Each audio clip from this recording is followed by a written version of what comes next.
Good evening, everyone, and welcome. We'll be starting here shortly. We're going to allow about 4 more minutes to allow people to log on, so please be patient, and we'll get started momentarily. Thank you.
Good evening, everyone, and welcome. Before we get started this evening, I just want to thank you all for signing on tonight to participate for our presentation on Your Vote Matters. I do have a few things that I would like to review with you all this evening before we get started, and I introduce our guest speaker today.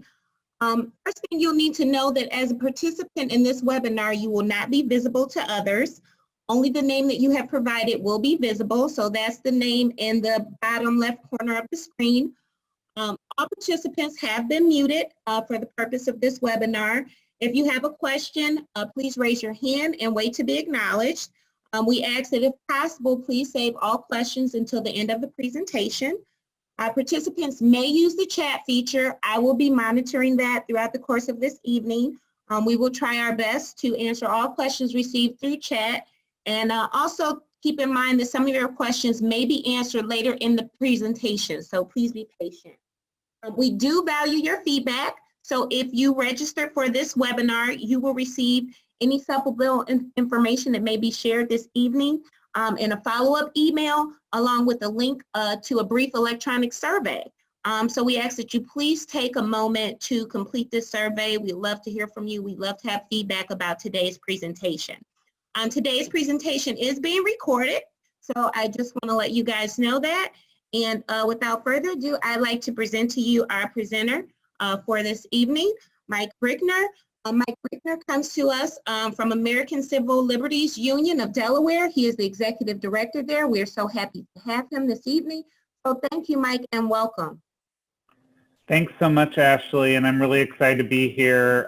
Even though I'm currently Executive Director of the ACLU of Delaware, I've lived my whole life previously in Ohio, worked for a group called All Voting is Local and also the ACLU in Ohio, and I've done a lot of work around voting rights and for folks with disabilities. So I'm actually really grateful that we have this online forum because it allows me to still do this, and I really appreciate everything you've done to get this set up, Ashley. So thank you so much.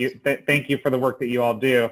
I'm gonna go ahead and share my screen, and let's see. I want to get to my slideshow, and we will start this from the beginning.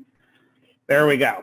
So this year, obviously, is a presidential election, and it's a really important one. No matter what your political beliefs are, we believe that every election is important, and that there are things on the ballot that matter to every single American. And certainly, people are paying attention to the presidential election quite a bit, but there's also so many other important positions on the ballot. We're not going to be electing a governor or a federal senator this year, but we are electing our representatives for the House of Representatives. We're electing members of the state Supreme Court. We're electing our state representatives and some senators. We're electing people on our city councils, on our school boards, our mayors. All of those individuals may actually be on the ballot depending on where we live. And I think what's so important about civic engagement for people with disabilities is that disability rights are on the ballot every single time we vote.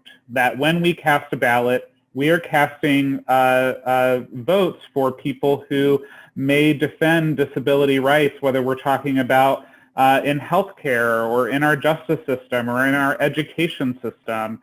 And so we want to make sure that we are, one, empowering people with disabilities to be able to participate, and two, making sure that when they do participate, that there aren't problems that they encounter. So I love doing these presentations and talking to folks with disabilities and their family and their service providers, because I think that this is so critical.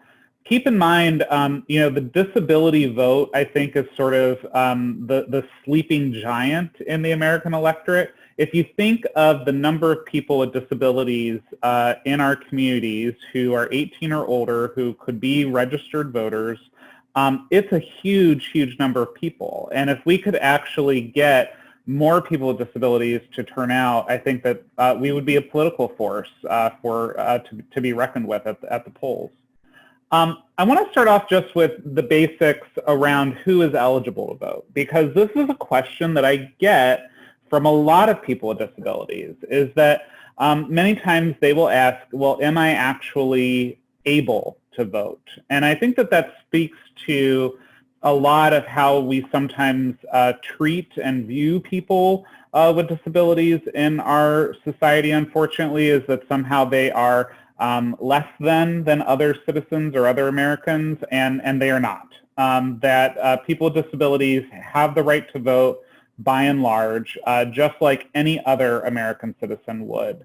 So really the rules are around whether or not you are eligible to vote are you a U.S. citizen, and are you going to be 18 years of age or older by the general election? So for instance, if you're in Ohio, you can actually vote in the primary election while you're 17 years old, just as long as you're going to turn 18 in time for the general election. There are some exceptions to that, and we're actually fairly fortunate in Ohio in that the exceptions are not that great for people with disabilities. So one exception that you will see is for guardianship. Now, by and large, people are not disenfranchised in the state of Ohio if they have a guardian. So if you have a guardian, you generally can still vote, which I think is really important and a really good thing that the state of Ohio does.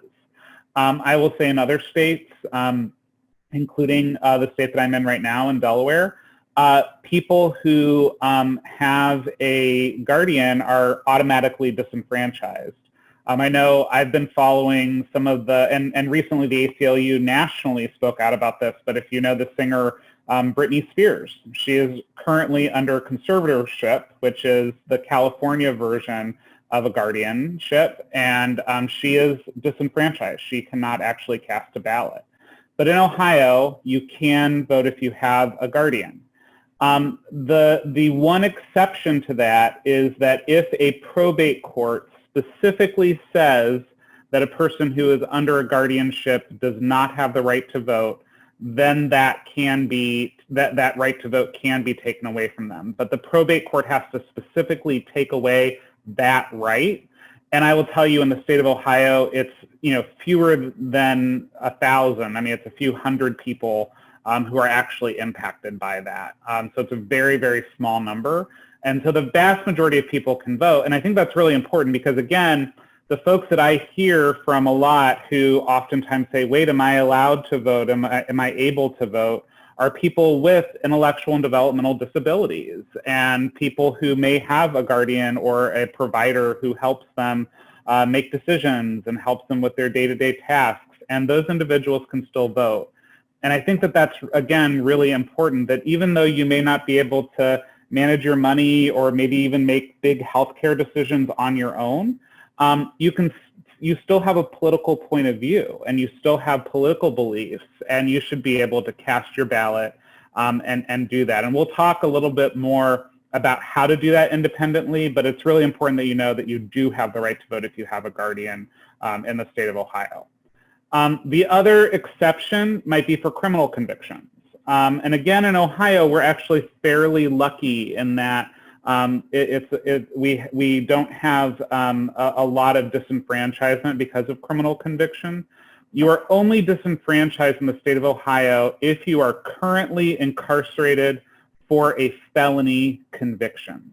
So if you're in jail and you're awaiting trial, you are not disenfranchised. If you are serving time for a low-level crime, a misdemeanor, you are also not disenfranchised. Also, as soon as you come out of prison, if you're on parole or probation or living in a halfway house or a group setting, you are automatically able to re-register to vote and to vote as soon as you are out. You don't have to wait for your probation or your parole to be over. So that's a really important thing too. So very few people are actually disenfranchised because of that. But I mention that because, just like we see people of color disproportionately represented in the justice system, we also see people with disabilities overrepresented in the justice system. And then particularly people of color with disabilities are particularly the most overrepresented out of those categories. And so it's really important for us to know those rules around criminal conviction as well. The next thing I want to talk about, though, is so that's who can vote, but now we want to think, well, how do I vote if I have a disability?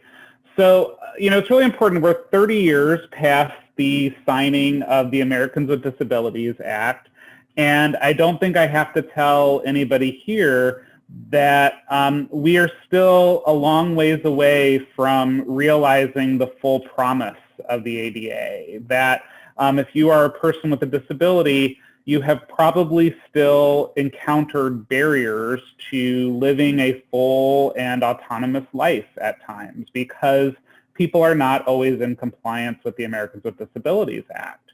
And that is also true for our voting system. So I want to talk about what types of accommodations you all, folks with disabilities, are entitled to have. And how that might play out on Election Day and how you might be able to advocate for yourself. So I know when I first learned about the Americans with Disabilities Act, the first thing that I thought of, and like what my teachers would tell me in school, was about accessible parking and ramps into different buildings. So that also plays into Election Day, because many of us in a regular year, now this is COVID-19 land, so it might look a little, our election might look a little different, but in a regular year, we might show up and vote in person on Election Day. And so if I'm going to my local school or a community building or a church or a synagogue to go and cast my ballot, that building has to be accessible to me if I have a disability. And so if I'm a wheelchair user, or I have a cane, or a walker, or some other assistive device to help me be mobile, that has to be open for me to be able to use it. And so the state of Ohio actually, I think, has some good protections in place to check on those accessibility things. So the Secretary of State actually mandates that every Board of Elections has to go through and check all of their polling locations and see how accessible they are. And they have a long checklist that they have to go through and check on parking and ramps and whether or not there are cords down, how wide doors are and everything. And so, you know, many polling locations are accessible, but we still know actually nationwide when we look across the country, and it's also true in Ohio, that there's still many polling places that are not accessible. In the 2016 election, the federal government, the Government Accountability Office, actually did a study, and in the 2016 election, half of the polling locations across the country were not fully accessible to people with disabilities.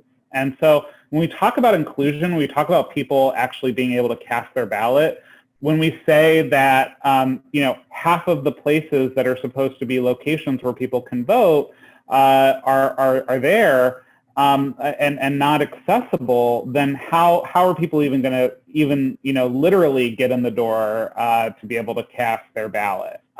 So there are things that you can do in those situations. One is if you do show up to your polling location and it's not accessible, you should, first of all, honk your horn. I know it seems a little odd, but if you honk your horn outside of the polling location, a poll worker is supposed to come out and then assist you. There is a thing called curbside voting, which they can then bring out your ballot to you. You can vote in your car, and you can do that independently without their assistance or anything like that, and you can cast your ballot that way. When I talk to a lot of people, they say, I don't want to, you know, honk my horn and cause a big ruckus outside of my polling location, wait to try to get in the building. So I also say you can do some self-advocacy. So one, and I will put this in the chat too before we leave tonight, but you want to remember the nonpartisan election protection hotline, which is 866-OUR-VOTE, OURVOTE. That is the nationwide nonpartisan election protection hotline that you can call. And if you have a problem, you can report that to them, and they will call the elections officials. They will get somebody on the phone to address the issue.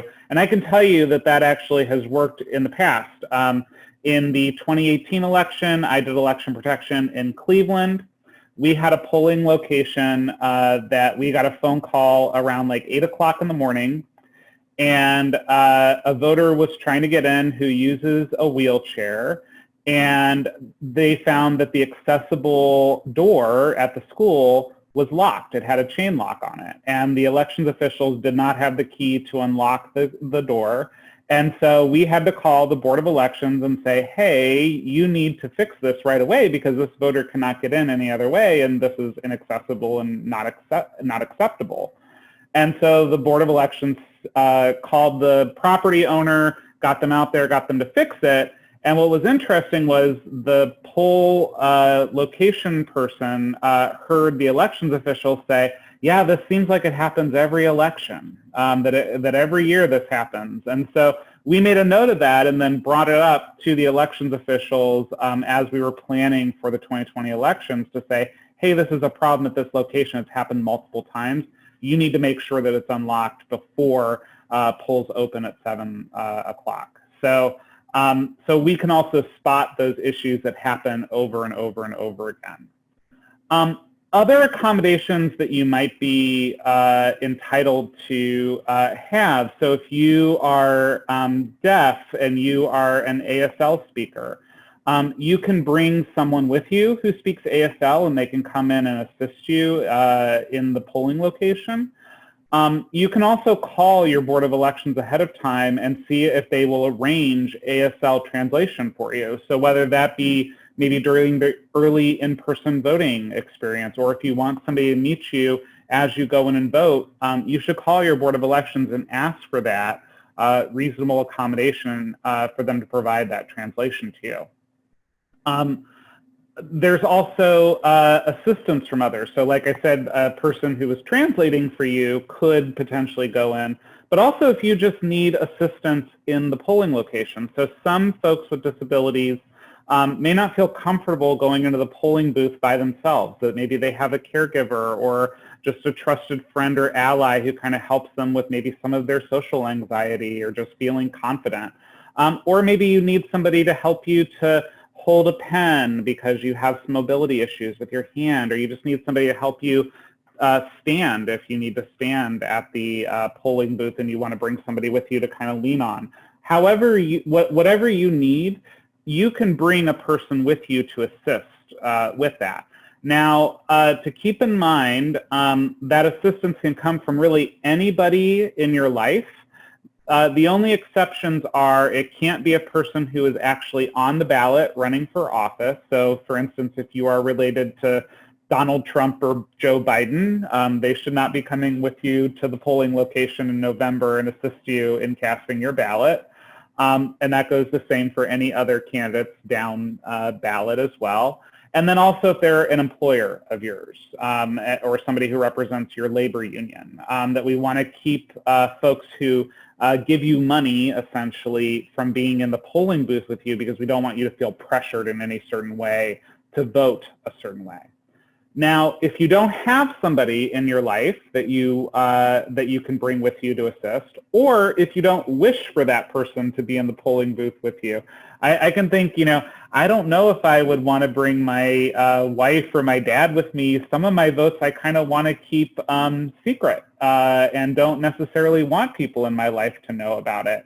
So if you don't have a trusted person that you can bring or don't want them to come with you, you can also ask for elections officials to assist you, and they will have 2 elections officials that will come and help you, one Republican and one Democrat, so you have somebody from each party, so we know things will stay nonpartisan, and they will assist you and make sure that there's no pressuring or anything of any kind of vote, but that they will help you to cast your ballot. The other things that you are entitled to have are accessible machinery. So again, this is if you're going in person to your polling location. So if you are blind and you are given a paper ballot, you will not be able to vote that ballot by yourself because you cannot read that ballot. And same for many low vision people. Also, there may be folks who are deaf who might need special assistance with their machinery, or people who have some sort of mobility issue. So for instance, again, if I'm that person who can't hold a pen with my hand and make a firm mark on a paper, then I might actually need to have some assistance with technology. So in Cuyahoga County, which I think that's where everybody here is, but also this is true in any of the other counties in Ohio, we have accessible machines, and these should be in every single polling location across the county, where you go in and they'll be able to boot that machine up for you.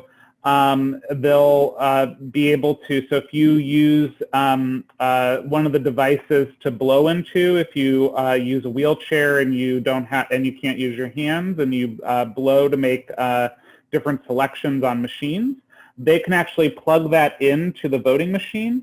And if you are blind or low vision, they have headphones that you can put on, and it will actually read the ballot for you, and it will allow you to select on the touch screen what you wish to vote for. So that machinery should be available everywhere. It should be functioning. The poll workers should know how to use it. And if you run into problems with that machinery, that's when you should also call that 866-R-VOTE number to be able to get connected to somebody who can assist you. The last thing I want to talk about in terms of what you are entitled to in terms of accommodations is we also know that it's not just about Election Day and not just about casting your ballot, but it's also having accessible materials ahead of time.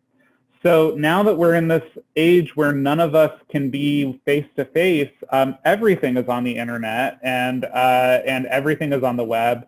And so we need to make sure that websites are accessible to people with disabilities. So again, if I am a blind or low vision person and I go onto a website and it's in colors that don't have a high contrast, or I just can't see it because I'm completely blind, and there's no alt text to images, it'll be very hard for me to use my screen reader to navigate that website. Similarly, there should be materials for people who speak ASL on the website. So if there are videos or other types of written materials, those should be translated into ASL so those are easy for people to understand. And also even having, we recommend doing visual representations of different things because again, even for people who have intellectual or developmental disabilities, sometimes seeing a picture or a video demonstrating it makes better sense and can be better understood than a wall of text in front of a person. So it's really important again for those to be accessible. Again, I would say too with printed materials, we encourage all of our state government agencies to create things on Braille to make sure that they have pictures with them, again, to make it accessible to folks who have an intellectual or developmental disability, and to also make sure that we have versions that might be big text, large text, so that folks who are low vision can read it easily as well. So those are some of the accommodations that you are entitled to if you have a person with a disability. And again, what I hear from a lot of folks with disabilities every election season, not just in the presidential years, but even in the off years, is that they oftentimes didn't know that they had the right to these types of things. And so it's important to have that information so that you can be your own best self-advocate. Some basics about how Ohio voting works. So there are multiple ways for you to vote. First of all, there is in-person on Election Day. Election Day is November 3rd, 2020, so the polls will be open in the morning all the way until late in the evening, and you can go vote anytime you wish there. You should get a postcard from your Board of Elections that might tell you what your polling location is. If you're at all confused about what it is, though, you can also go to the Secretary of State's website or the Cuyahoga County Board of Elections to see what your polling location is. I would really encourage you to do that ahead of Election Day. Because of COVID-19, we have seen a lot of polling location consolidations. And so there might just be some confusion over where I'm going because maybe that place has changed. Maybe they had to close a location. So just know before you go. You can also vote by mail. And we've seen a lot of people moving to that, especially in COVID-19. I'm going to talk a little bit in a few minutes about some of the challenges we've seen with that. But it is, I think, a really good and safe and healthy way to cast your ballot, especially if you're concerned about COVID-19. But there are definitely things that we want to make sure you know about and are careful about with vote by mail because we don't want to see anybody wrongfully get disenfranchised. The last way that you can vote is also early in person. So that happens, you can start voting early in person right as soon as the voter registration period ends. I'll have the date on the next slide. But that means that you can go into your local Board of Elections.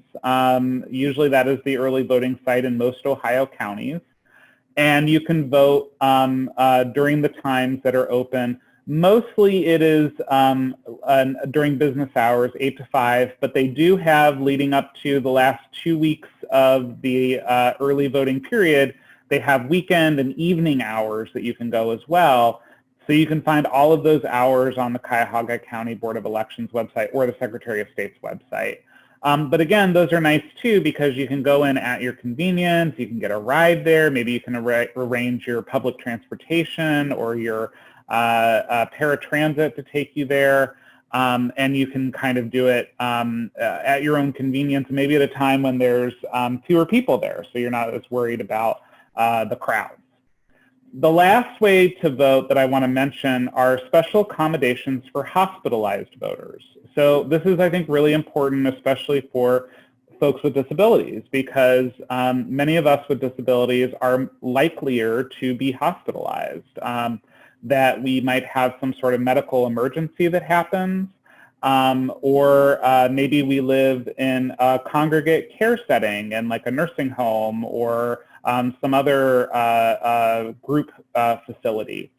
For those voters, there are special accommodations. So if you are hospitalized at the last minute, you have until 2 p.m. on election day to call your local Board of Elections and arrange for a ballot to be brought to you. And they will send 2 election workers to come to wherever you are, whatever hospital or facility that you're at, and they will help you be able to vote.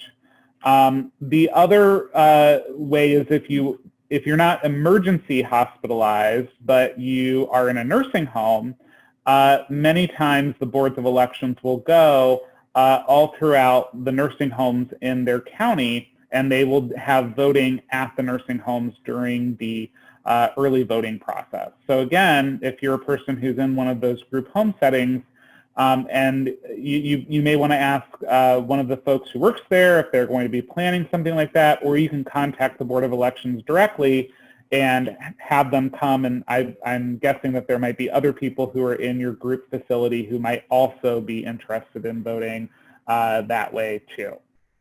So those are all of the ways that you can vote. So here are the important dates to note. And so with vote by mail, as I said, we've kind of been watching some of the problems happening with vote by mail lately. And again, I don't want to dog vote by mail too badly here, because I think that it is a really good and secure way to cast your ballot. But we are hearing about a lot of these slowdowns with the U.S. Postal Service. And so I think a lot of us are concerned about, oh my gosh, what if everybody votes by mail? Am I going to be able to cast my ballot? Am I going to be able to get it in on time? So here's the good news, is that you can send in your vote by mail application right now, and I highly encourage you to. I'm seeing from a lot of my friends in Ohio that last week the vote by mail applications that Secretary of State LaRose sent out actually hit mailboxes. If it hasn't hit yours yet, give it a couple more days, but it should be there very soon. If you don't get one, you can also print one off on the website. I'm also seeing a lot of people who are posting them on yard signs and all sorts of other things outside their homes. So there are lots of places to get them. You can also go to a public library. I know that those have started to open up in some places. Or if you have a caregiver or somebody who might be able to assist you, ask if they can call or get one for you. You can also call the Board of Elections directly and have them mail you one as well. But you can send those in right now, which is so important. They won't actually mail you your ballot until October 6th. That's when early voting starts, so they'll mail it then.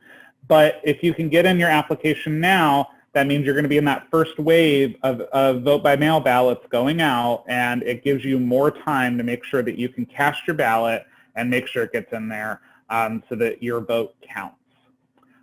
The voter registration deadline for this November 3rd election is October 5th, so you have to be registered by then. If you're not registered, then that means that you will not be able to vote in that election. If you are registered, so I actually ran into this recently because I moved from Ohio to Delaware. And so I had to change my voter registration from one state to another. But let's say you moved within Ohio even.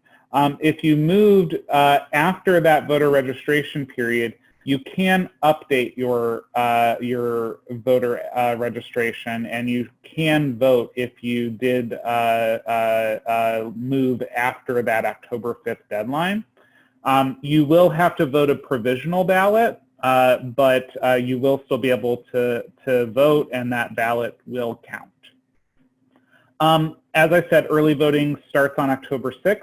That also means on October 6th, you can show up and vote in person at your Board of Elections. Again, check the hours for all of that. Most of it in the first couple weeks is all 8 to 5 during business days, but then it goes all the way through November 2nd, the day before the election, even on that Monday. And I will tell you that Monday is usually one of the busiest days. It's only in the morning, and it is pretty hectic, and a lot of folks show up. So I definitely encourage you. Voting early is a good thing. If you can go early on in the process, there's usually fewer people there, which is nice too if you're trying to socially distance.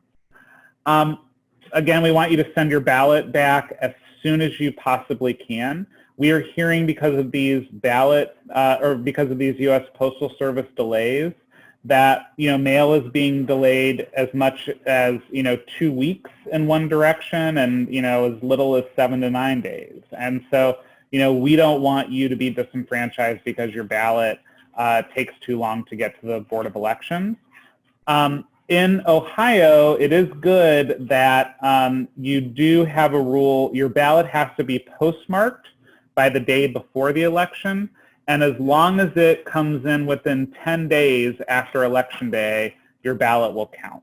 So it is really, really important that you drop it off ahead of time and early. And it needs to be postmarked by the day before the election, by November 2nd. If you're concerned about it getting there, you can also go to your local Board of Elections. They will have drop boxes there, and you can put your ballot in the drop box and be sure that it counts that way as well. If you do drop in the drop box, it has to be received by the close of polls on Election Day. And again, Election Day, November 3rd.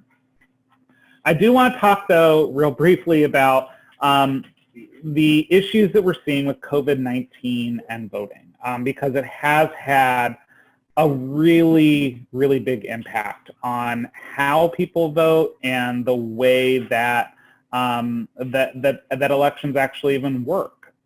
We saw this with the primary elections, and I remember it very clearly because I was still working in Ohio for a voting rights organization, and we had our primary scheduled on St. Patrick's Day, and we were seeing many states across the country that started to delay their presidential primaries, but Ohio was moving full steam ahead. It was that weekend that we were trying to get people to get their ballots and make sure that the election was actually going to happen. We were hearing about hundreds, if not thousands, of poll workers across the state who had said that they were not going to show up. We were hearing about people waiting for their ballots, which I'll get into a couple stories here momentarily, but it was looking pretty dire. And then at the last minute, that afternoon, on the day before the election, that Monday, or the day of the election, or the day before the election, that Monday, the Secretary of State and the governor said that they were going to postpone the election. And then we went through this 12-hour period where different courts were then deciding whether or not the Secretary of State and the governor could actually do that. And we didn't have a final answer until early in the morning, only a few hours before polls were actually supposed to open. It was total chaos and really frustrating for a lot of voters. And it's not good for our democracy. We don't need to have that kind of chaos be thrust into elections. And unfortunately, we've seen that in other places. With Wisconsin, we saw voters lining the streets in Milwaukee, waiting hours and hours and hours to vote. We saw the same thing in Georgia and Kentucky, where, again, elections officials did not fully respond to the problems that COVID-19 produced, and we saw voters who then either had to choose between their health and their right to vote, and we just don't want anybody to be in that position. So people with disabilities are uniquely, I think, susceptible to these problems in our election system. We talked earlier about all of the accommodations in normal times that people with disabilities would have to make in order to cast their ballot. And we know that those are hoops that people with disabilities have to jump through every single election, and a lot of people with disabilities don't fully jump through those hoops. That, you know, because of various barriers, whether they be architectural or attitudinal, or just making it more difficult because the system has some systemic injustice towards people with disabilities, we know it's harder for them to actually cast a ballot and to do all of those things. So then you layer on a global pandemic on top of that, you know, disproportionately impacts people with disabilities. That we know that people with disabilities are at greater risk of contracting COVID-19. That you know, people with weakened immune systems are going to particularly struggle. We also see where, you know, in many states we've seen we have a loss or actually an elimination of in-person voting opportunities. So, for instance, in Ohio, you know, we had lost really most of our, during the primary, we had lost most of our early in-person voting opportunities. And then even with the election day in-person voting, you were supposed to be a certain kind of voter with a certain type of disability, and not everybody with any kind of run-of-the-mill disability felt like it was fully accessible to them. And so, you know, that's difficult because for many people, they may prefer to vote in person and could present, you know, another barrier. In addition, the social service safety nets are just not optimally working. So when I think back to the primary, you know, a lot of the libraries were not open or were not open regular hours. Our schools weren't open. A lot of our social service agencies were not open for direct face-to-face meetings. And those are places that typically register folks with disabilities to vote, and also provide computers for them to be able to look up information about candidates, about their right to vote, to get to be able to print various things that they might need.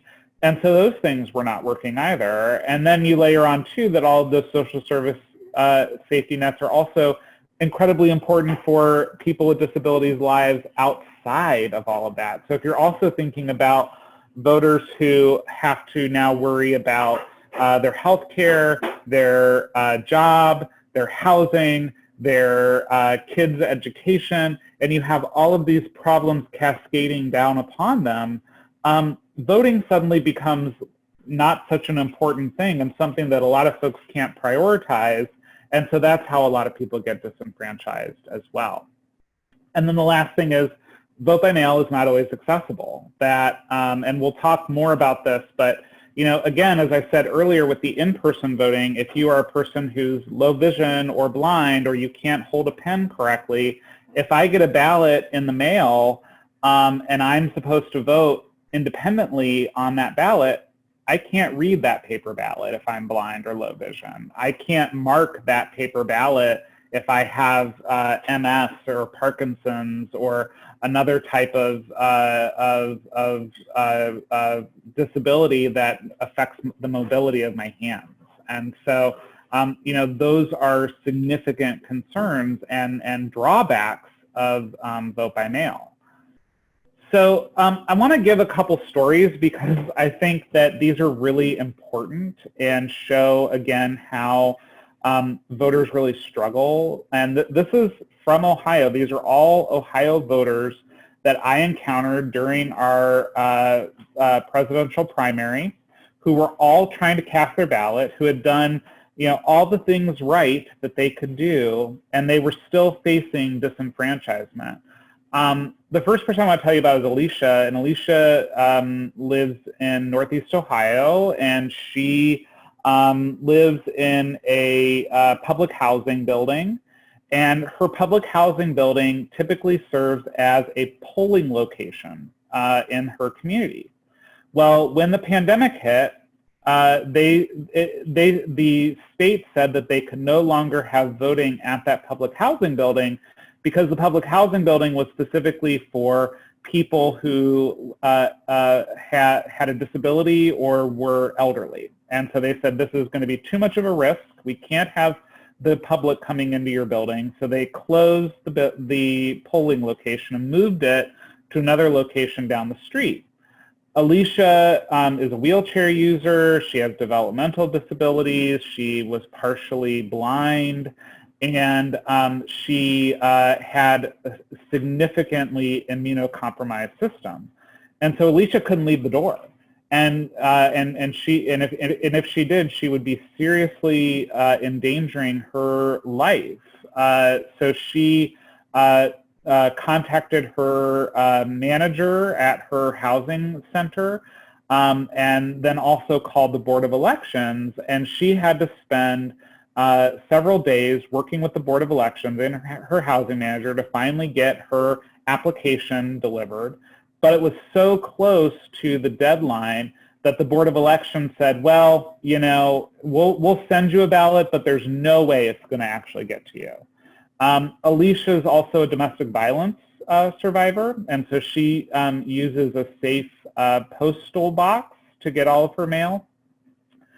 So that day, she was checking the day before the election, the deadline of when she would have to mail it back. She was checking her mailbox, and the postal ballot did not arrive in time.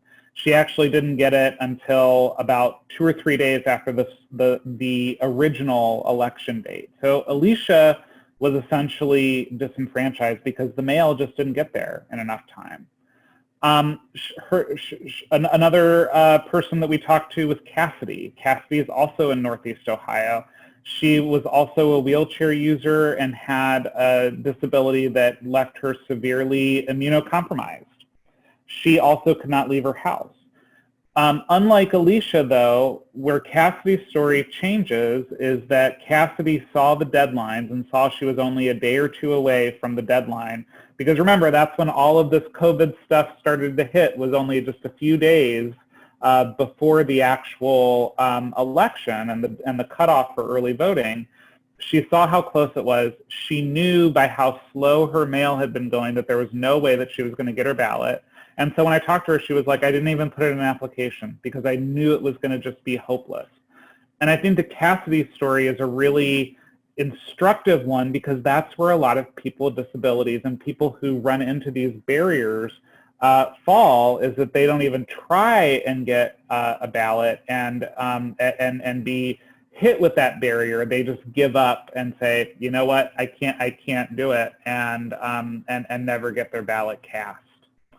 The next person I want to tell you about is Brenda. Brenda's from Southwest Ohio. She is a caregiver to an adult child with significant disabilities. Brenda is a full-time caretaker. Her daughter relies on her for almost everything, and her daughter has a severely immunocompromised system. That week before the election, as soon as she heard about COVID-19, Brenda completely shut down her house, and she had 6 months worth of supplies in her house, where she was like, I'm just not leaving for at least 6 months. So she completely shut everything down. She tried to go to her Board of Elections website to get an absentee ballot application. She found that the application was not working on the website, that the website had a malfunction with it. So she figured out that she could just write down her information on a sheet of paper and then mail it in, and that would count as an application. So that's what Brenda did, and then she mailed it in. I talked to her again a couple days before the election. She was waiting for her ballot. and fully expected that it was not going to get there. It, in fact, did not get there until the weekend after what the election date was. So Brenda, again, would have been disenfranchised, or she would have had to choose to go out in the middle of the COVID-19 pandemic and potentially bring back a germ into her house and put her daughter's life at risk. What's interesting is you see how families are connected. So Brenda's father was actually William B., who was also in Southwest Ohio, and he lives in a nursing home, and his nursing home was supposed to have early voting. And Brenda said, well, my father's also going to be disenfranchised. So I spoke to William, and William told me that, well, at his nursing home, they were supposed to have that in-person voting that I mentioned to you earlier that counties often do in nursing homes. But when everything shut down with COVID, they canceled the in-person voting. Now, then they had scheduled a separate time that the Board of Elections was supposed to show up, but William said he and several of his folks came down to the recreation room, waited for the Board of Elections person to come. They never came. And so William said, I am elderly. I can't leave the nursing home. Even if I could, I would have to take public transportation, which has lots of germs on it, and I don't want to put myself in that risk. So William was also facing almost certain disenfranchisement. The last person I want to talk about is Kate. Kate is also in Northeast Ohio, and Kate had diabetes, and she was also immunocompromised, and so she could not leave her house. Her spouse also could not leave because he was also immunocompromised, and they had no one else in their family to be able to go out for them to get their ballots. And again, COVID hit only a few days before the presidential primary was supposed to happen, and so Kate and her husband tried to request the ballots. They didn't come until probably a week or so after the election was supposed to happen. So these are all real people, and just like little snippets of what we saw in the primary election. What we are, all of us voting rights advocates are pushing for right now is a better system that will not lead to these types of stories happening again, and for us to have more people with disabilities who encounter these types of barriers and just say, I'm going to give up, or I'm not going to be able to make it, or send in their ballot too late and it get rejected. So I want to talk about what we need to have in terms of our elections. And I know that the 2020 elections are on everyone's mind. We're 60 days away, and it is high on everyone's mind. I also want to remind everybody, I don't think that COVID-19 is going to go away on November 4th. And, yes, there are lots of things that we should be doing right now to protect the presidential election and make sure everyone can vote then. But we also have important elections coming up in 2021 and 2022. And we don't know how long we're going to have to live in this kind of new world. But that also a lot of the things that we're advocating for in terms of how to make the system more accessible would also help to make the system more accessible even once we go back to whatever the new normal is going to be. And so some of the things that we're pushing for are for elected officials to have safe, accessible in-person voting options. As I said, vote by mail is great, and I want people to use it, but I know that it's not accessible to every person. If you are a person who is blind or low vision or cannot hold a pen, it may not be the best option for you, especially if you want to cast an autonomous ballot. But we want to be able to do in-person voting in a safe way. And so some of the things that we need to change are we need to have multiple early voting locations. Let me tell you, I did early in-person voting in Cuyahoga County the Sunday before when our election was supposed to happen. When I walked into the Board of Elections, we only have one location in all of Cuyahoga County. There were 150 people standing there in line. And I thought, we're in the middle of a pandemic, And I don't know where these people have been. I don't know who might have COVID-19 in this building. And I might be putting my health at risk because I got to vote. And I could not vote on election day because I was going to be working that day. And so I said, well, I've got to stay. So I did. And luckily, I don't have an immunocompromised system, but I can imagine a lot of other people who would have seen that line and turned right around, or just never shown up because they wouldn't want to be around the crowd. And so, you know, having multiple locations throughout our community will help to spread those crowds out more. That there were 150 people in line because there were people from all over the county in that one building in Cuyahoga County, and that we have to have options available throughout so that we don't have these massive crowds. In addition, we got to offer evening and weekend hours.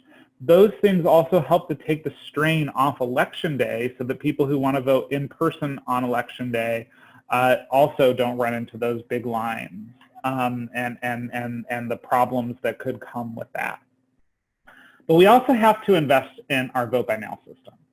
So we believe, I believe very strongly that we need to send ballots to all registered voters. And in fact, several states have now done this. So there are 5 states that already permanently do mostly vote by mail elections. Hawaii, Washington State, Oregon, Colorado, and Utah.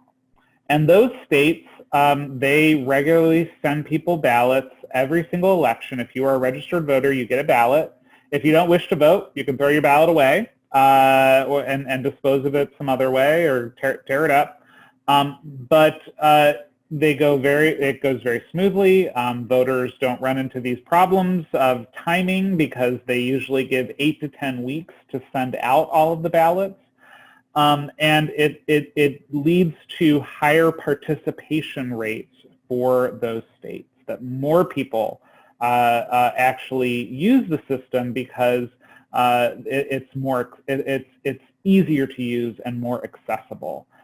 All of those states also do have limited in-person things. So again, for those people that don't want to use the mail, or again, blind, low vision, people who can't hold a pen, they can also use alternative things. But again, sending ballots to all registered voters is a way to make it more accessible. And some places, not those 5 states, have now done that for the 2020 election. So I know New Jersey, Washington, D.C., they are sending all registered voters ballots. In Ohio, what we did is instead we sent everybody an application. I think that that's good. It's not the best because, as we talked about, the application can add in more time into the system, and that can just be a bit harder for people to navigate and to be able to get their ballot cast. The other thing is that we would want them to prepay postage. In the primary election, we prepaid the postage for the ballot, and we're also doing that for the general election.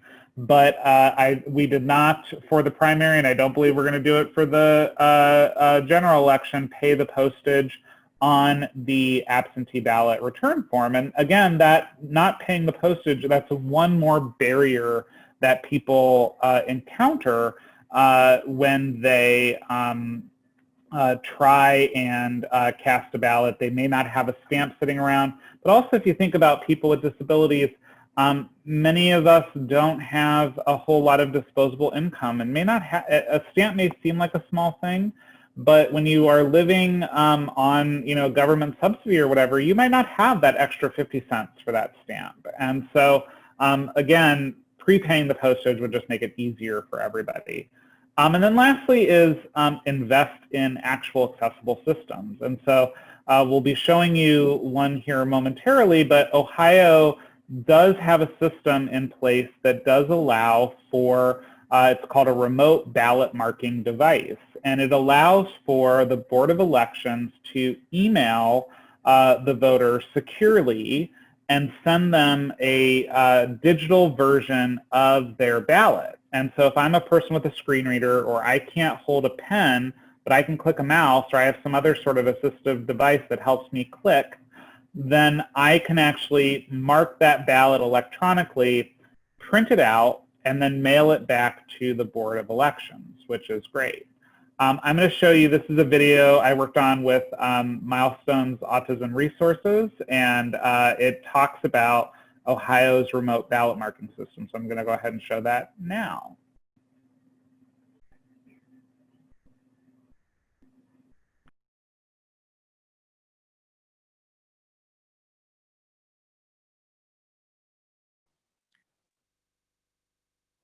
Mike, I don't hear any voice with that. Are you able to hear it? Can you hear now?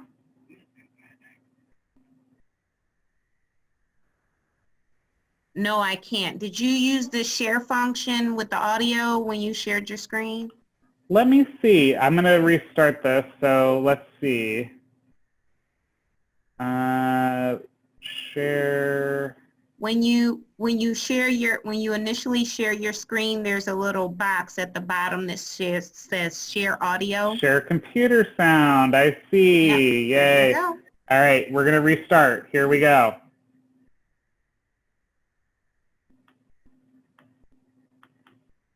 Maybe.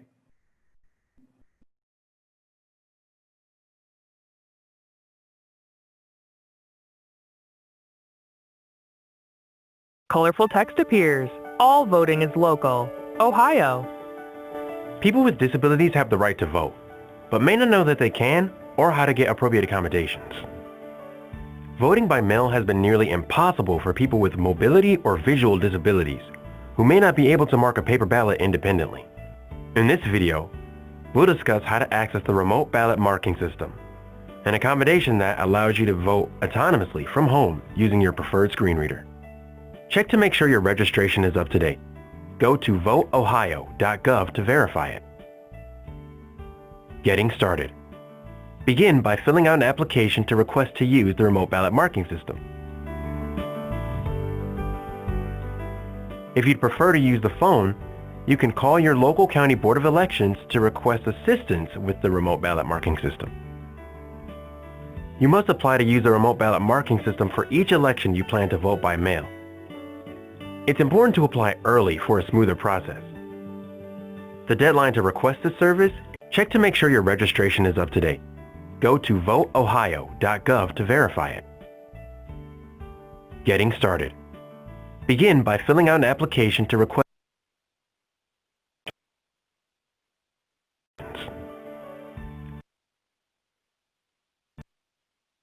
Voting by mail has been nearly impossible for people with mobility or visual disabilities who may not be able to mark a paper ballot independently.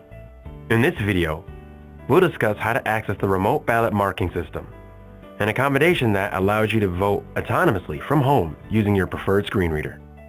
Check to make sure your registration is up to date. Go to voteohio.gov to verify it. Getting started. Begin by filling out an application to request to use the remote ballot marking system. If you'd prefer to use the phone, you can call your local county board of elections to request assistance with the remote ballot marking system. You must apply to use the remote ballot marking system for each election you plan to vote by mail. It's important to apply early for a smoother process. The deadline to request this service is by noon the Saturday before Election Day. Once you've completed the form and filled out your information, click the printer-friendly PDF button at the bottom of the page. Open printer-friendly PDF, containing one-pages document with vertical scrolling. Review your information, print, and sign. Then mail your application to the local county board of elections. If you're unable to sign, you may also use a signature pad or even mark an X using the remote ballot marking system. Your county board of elections will send you a secure email. Open the email, verify your identity, then click the link to begin voting. You can easily change the font size at the top of the page of the remote ballot marking system. The link that the Board of Elections provides you is only accessible to you and cannot be used by anyone else. The system will make sure that you do not vote for more than the number of candidates or issues allowed. If you choose to vote for fewer candidates or abstain from voting in a race, the system will ask to confirm that you wish to do so. Once you've finished voting, print your completed absentee ballot. Put it in the identification envelope provided to you by the Board of Elections. Then complete and sign the envelope in the designated place. The man holds his phone over the envelope and watches the screen as he carefully signs. Now he mails his ballot. Congratulations! You have voted using the remote ballot marking system for your absentee vote. How was your experience? If you had any problems, make sure to contact the Nonpartisan Election Protection Hotline at 866-OUR-VOTE. That's 866-687-8683. If you're in Ohio, you can report any problems to Disability Rights Ohio at 1-800-282-9181. Bright text appears over a white background. All voting is local. Ohio. www.allvotingislocal.org.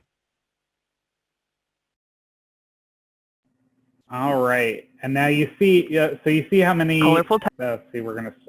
You see how many technological problems I have. So just imagine again.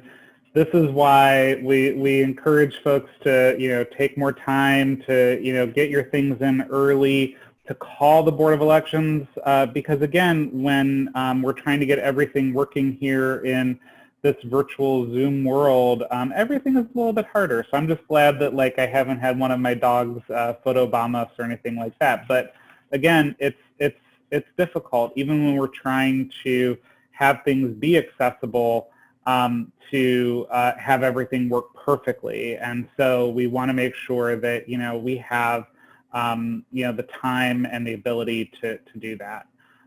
So I just want to wrap it up by saying, again, voters should not have to choose between their health and their right to vote. And unfortunately, in many of the elections earlier this year, we saw that was a very real thing. And I think that many of us, and including myself, we're getting more and more nervous about that because, even after these spring elections in the summer, we have started to see even more slowdowns with the U.S. Postal Service. And I know many of us who have disabilities are really relying upon the Postal Service to not just for our right to vote, but also for our medications, our correspondence with our loved ones, our bills, our everything is wrapped up in the U.S. Postal Service. And so it's a scary time, and so the biggest thing I can tell you is that you really want to give yourself as much time as you possibly can.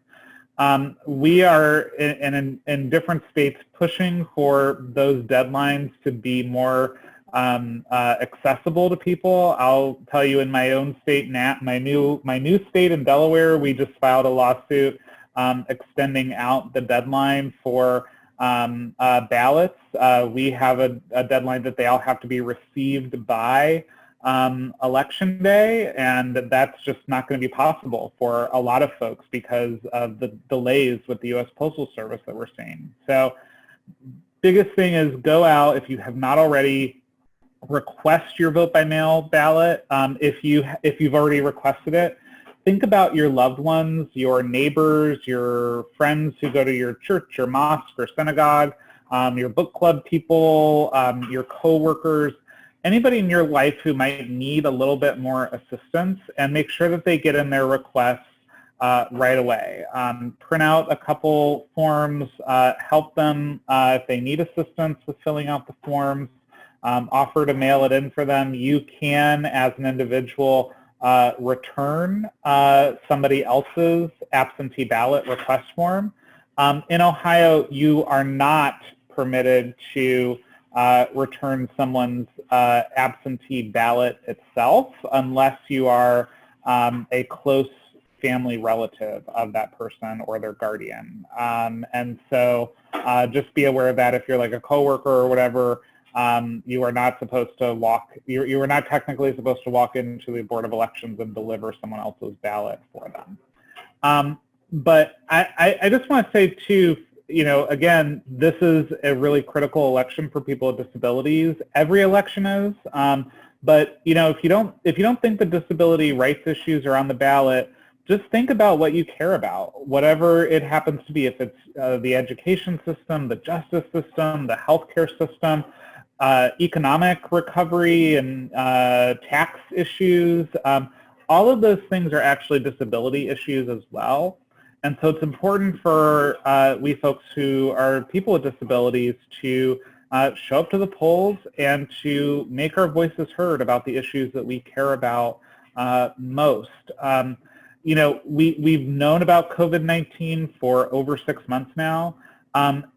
That cannot be an excuse for disenfranchisement. And, you know, for political leaders not to take action and to ensure that the systems can accommodate people with disabilities, that is not a good excuse to justify somebody being disenfranchised. So I would also say that as you go out and vote, or you help other people go and vote this fall, if you run into barriers, again, the folks who are doing nonpartisan election protection want to talk to you. So call that 1-866-OUR-VOTE number.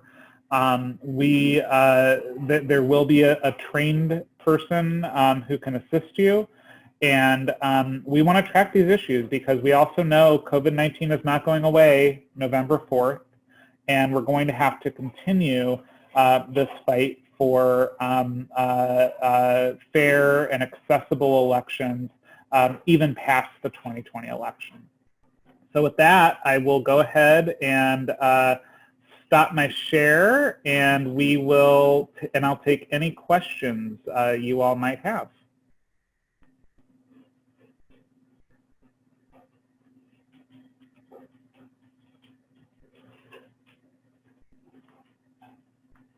And thank you, Ashley, for sharing that phone number. No problem. Looks like we just have a comment from one of our guests. Wonderful job, Mike, and thank you. So that's from Beth. Thanks, Beth. Hi, Beth. Beth's the best. And if I could just comment as well, I just want to say thank you so much, Mike, for presenting for us this evening. I have learned so much from your presentation. So for that, I am very grateful and thankful personally. I really enjoyed this presentation.